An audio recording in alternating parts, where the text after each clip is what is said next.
देखिए, मैंने आपको पहले ही कहा था कि इनका ख्याल रखिए, वरना मौसम बदलते ही इनकी तबीयत और खराब हो जाएगी। जी, अब मैं क्या करूं डॉक्टर साहब? तुम बस इनका ख्याल रखो। इन्हें गर्मी बर्दाश्त नहीं होती है, तो कोशिश करो कि कोई एसी या कूलर वगैरह खरीद लो। डॉक्टर इतना कहकर चला गया और वहाँ खड़ा कमल रोने लगा। कमल बहुत ही गरीब था। वो मजदूरी करता था और बड़ी मुश्किल से अपना घर चलाता था। कमल के घर में उसकी माँ के अलावा उसकी पत्नी पल्लवी रहती थी। कमल की माँ को गर्मी बिल्कुल बर्दाश्त नहीं हो पाती थी। जरा सी गर्मी बढ़ने पर उनके हाथ पैर सूजने लगते थे और पसीने की वजह से पूरे बदन पर अजीब से धब्बे बन जाते थे। ये हर बार की कहानी थी, लेकिन बढ़ती उम्र के साथ कमल की माँ की हालत अब और ज्यादा खराब होने लगी थी। बस कीजिए, आप इस तरह रोइए मत। रो नहीं तो और क्या करूं पल्लवी? क्या बताऊं डॉक्टर साहब को कि अपनी माँ के लिए एसी तो छोड़ो, एक कूलर तक खरीदने की औकात नहीं है मेरी। इसमें आपकी कोई गलती नहीं है। माँ जी के इलाज के लिए जो कर्ज लिया है उसकी किश्त भी तो आप ही भर रहे हो ना, तभी ये दिक्कत है, वरना तो हर महीने वो किस्तें चुकाने के बाद खाने पीने के खर्च लायक भी पैसे नहीं बचते। और देखो ना, इतना कर्ज लेकर इलाज करवाने का भी कोई फायदा नहीं हुआ। आखिर में माँ की हालत तो पहले से भी खराब होती जा रही है। कमल मजबूर था, इसलिए वो अपने आंसू नहीं रोक पा रहा था। उधर उसकी पत्नी पल्लवी भी ये सब देखकर दुखी थी। कमल तो सुबह होते ही अपने काम पर चला जाता था, पर अपनी सास को गर्मी से बचाने के लिए पल्लवी सारा दिन उनके पास बैठकर उन्हें पंखा झलती रहती, ताकि उन्हें पसीना न आए और उन्हें गर्मी न लगे। पल्लवी का ऐसा प्यार देखकर उसकी सास बिमला की आंखों में आंसू आ जाते। मैंने जरूर पिछले जन्म में कोई अच्छे कर्म किए होंगे, जो मुझे कमल जैसा बेटा और तुम जैसी बहू मिली। तुम दोनों मेरी वजह से कितने परेशान हो रहे हो। बस अब तो भगवान मुझे जल्दी से उठा ले, तब जाकर। ना माँ जी, ऐसा मत कहिए। आप चली जाएंगी तो हमारा क्या होगा? बेटी, तू परेशान मत हो। घंटों से पंखा कर रही है, जाकर आराम कर। नहीं माँ जी, मैं परेशान नहीं हो रही हूँ, बल्कि मुझे तो आपकी सेवा करने का मौका मिल रहा है।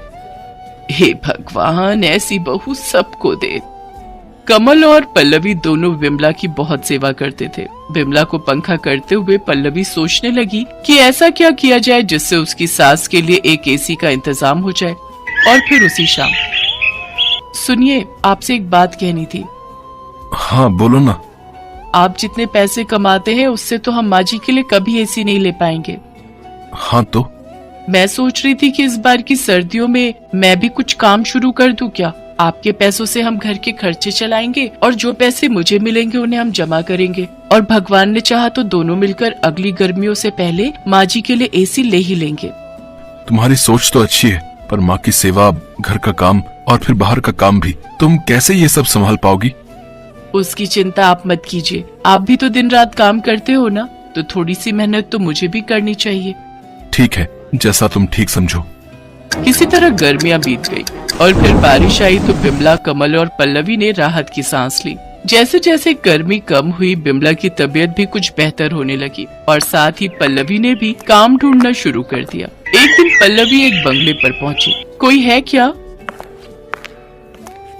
जी हाँ, बताइए। भैया, मैं काम ढूंढ रही हूँ। कैसा काम?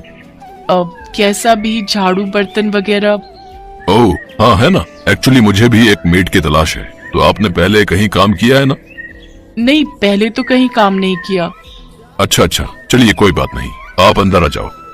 पल्लवी घर के अंदर आई तो उसने देखा कि वो एक बड़ा सा हॉल था और वहाँ काफी सामान था, लेकिन सब कुछ पैक रखा हुआ था। आप कहीं जा रहे हैं क्या? नहीं, मैं तो कल ही यहाँ शिफ्ट हुआ हूँ, तो अभी तो सामान खोल कर लगा ही रहा हूँ। अच्छा, तो घर के बाकी लोग कहाँ हैं? मैं अकेला ही हूँ दीदी, मेरी जॉब लगी है यहाँ, परिवार साथ नहीं रहता। राज ने पल्लवी को दीदी कहा तो उसे बहुत अच्छा लगा।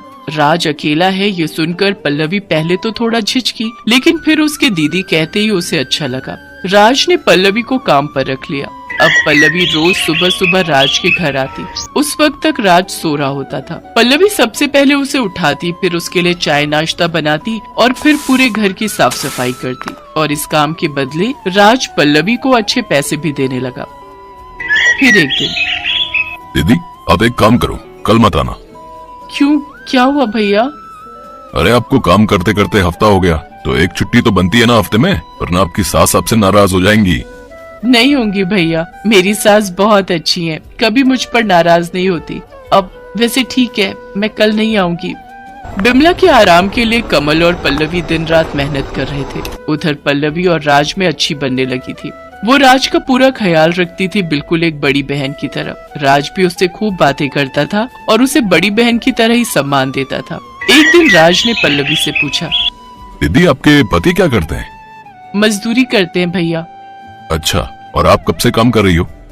नहीं भैया, आप पहले हो जिनके यहाँ मैं काम कर रही हूँ, इससे पहले कभी जरूरत ही नहीं पड़ी। तो अब ऐसी क्या मजबूरी हो गई कि आपको घर से बाहर निकलकर काम करना पड़ रहा है? ये बात सुनकर पल्लवी की आंखों में आंसू आ गए और उसने रोते हुए राज को सारी बात बता दी। पल्लवी और कमल का अपनी माँ के प्रति प्यार और सेवा भाव देखकर राज भी भावुक हो गया। ऐसे ही कई दिन बीत गए। पल्लवी और कमल एसी के लिए काफी पैसे जोड़ चुके थे, लेकिन होनी को कुछ और ही मंजूर था। गर्मियाँ एक बार फिर वापस आने वाली थी। ऐसे में बिमला अचानक बेहोश होकर गिर पड़ी। उसे दिल का दौरा पड़ा था, तो जो पैसे दोनों ने एसी के लिए कमाए थे वो सारे के सारे बिमला के इलाज पर खर्च हो गए। और फिर लगता है हम माँ जी के लिए एसी खरीद ही नहीं पाएंगे। हिम्मत रखो पल्लवी, ऊपर वाला हमारी परीक्षा ले रहा है। पर कब तक? 1 महीने बाद फिर गर्मी शुरू हो जाएगी और फिर माँ जी को और ज्यादा परेशानी होगी। कमल चुप था क्योंकि पल्लवी की बात सही थी। फिर अगले दिन पल्लवी राज के यहाँ काम करने गई तो उसने राज से कुछ नहीं कहा, बस चुपचाप अपना काम करती रही। ये देखकर राज समझ गया कि जरूर पल्लवी किसी परेशानी में है। राज के बार बार पूछने पर फिर पल्लवी ने उसे सारी बात बता दी। राज को भी पल्लवी की बात सुनकर बड़ा अफसोस हुआ। और फिर अगले ही दिन, दीदी वो आपसे एक बात कहनी थी। हाँ भैया बताइए ना। दीदी वो मेरी कंपनी ने मेरा प्रमोशन कर दिया है और उसके लिए मुझे दुबई भेज रहे हैं, तो मुझे अब यहाँ से जाना होगा। ये तो बहुत अच्छी बात है भैया, भगवान करे आप और तरक्की करो। पल्लवी राज की तरक्की से खुश तो थी, लेकिन एक सच ये भी था कि राज के चले जाने से अब उसकी नौकरी भी जाने वाली थी। ये सोचकर पल्लवी और ज्यादा उदास हो गई, लेकिन फिर भी उसने राज से कुछ नहीं कहा। फिर कुछ ही दिनों के बाद, अच्छा दीदी मैं चलता हूँ, आप एक काम करो, ये कुछ पैसे रख लो। नहीं भैया, मैं ये पैसे नहीं ले सकती, मेरी पगार तो आपने पहले ही दे दी है। मैं जानता था कि आप मुझसे पैसे नहीं लेंगी। चलिए कोई बात नहीं, मैं चलता हूँ, अपना ख्याल रखना दीदी। इतना कहकर राज टैक्सी में बैठकर वहाँ से चला गया और पल्लवी भी अपने उतरे हुए चेहरे के साथ अपने घर की तरफ चल दी। गर्मियाँ शुरू हो चुकी थी और पल्लवी की सास की तबीयत फिर बिगड़ने लगी थी। लेकिन तभी कुछ ऐसा हुआ जिसकी उम्मीद पल्लवी को तो बिल्कुल नहीं थी। जी बताइए। मैडम आपका कोरियर है और ये एक चिट्ठी भी है। नहीं भैया, आपको कोई गलतफहमी हुई है। ये इतना बड़ा डिब्बा हमारा नहीं हो सकता और हमें कोई कुछ क्यों भेजेगा? नहीं मैडम, ये आपका ही है, देखिए आपके घर का ही पता लिखा है यहाँ पर।